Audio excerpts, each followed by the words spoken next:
The first order says obey. Corporate America says return to office. But here's what I learned by walking in Disneyland's Galaxy's Edge. Sometimes the most powerful rebellion starts with the smallest acts of resistance. I'm Amanda, and I'm new on YouTube with just a handful of subscribers. And I think I'm also ready to start a UGC side hustle because I have a dream that feels impossible some days. But if there's one thing Batuu teaches us, it's that rebels aren't born. They're made through choices. Small, daily choices that compound into freedom. Let's explore this together on today's episode of Lady Boss of Finance.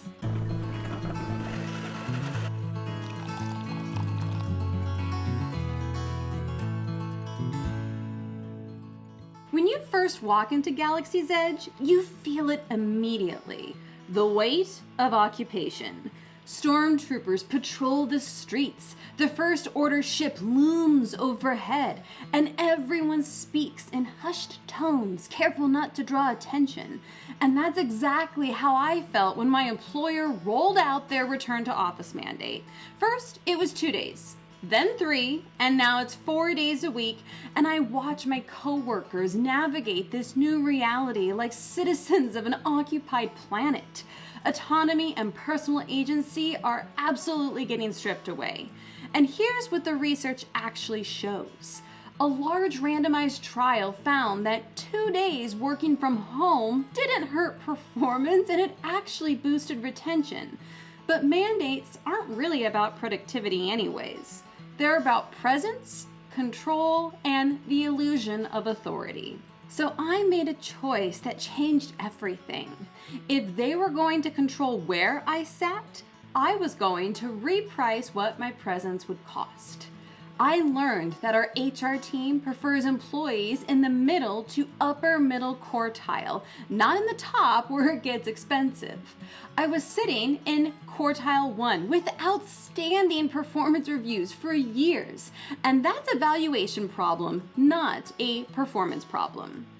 I walked into my manager's office with a visual and said, "We have a compensation gap."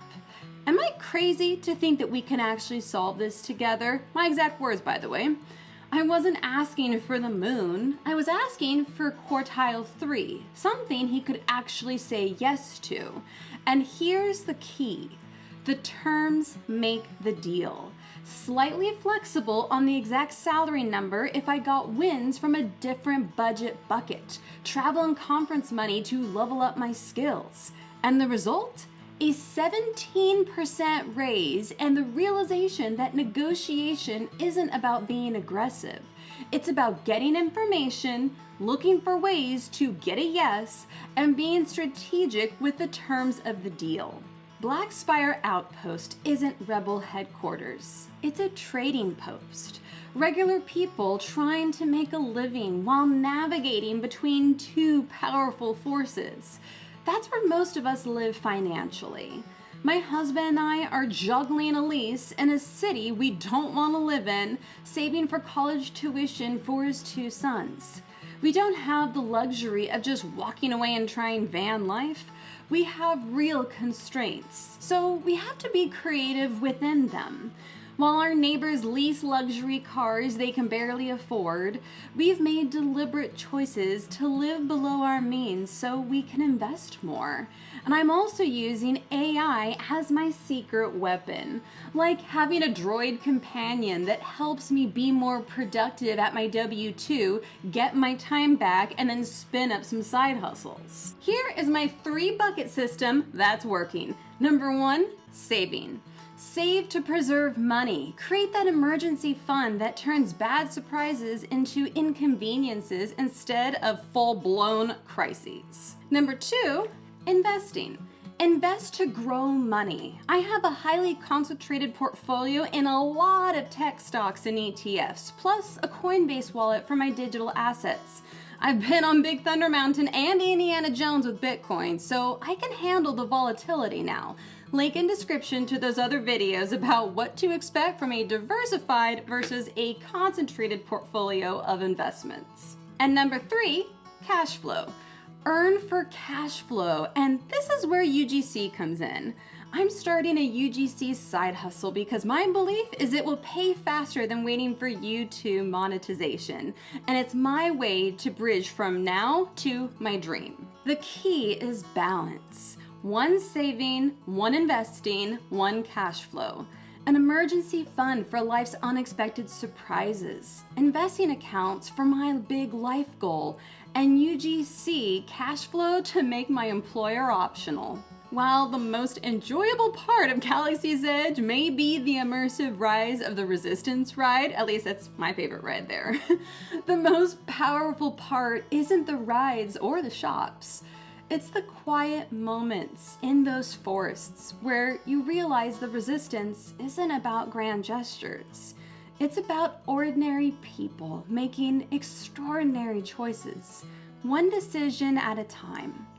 I used to think the battle was external, against employers, against the economy, against Wall Street that often feels rigged. But walking through these forested areas, I realized the real resistance happens there first.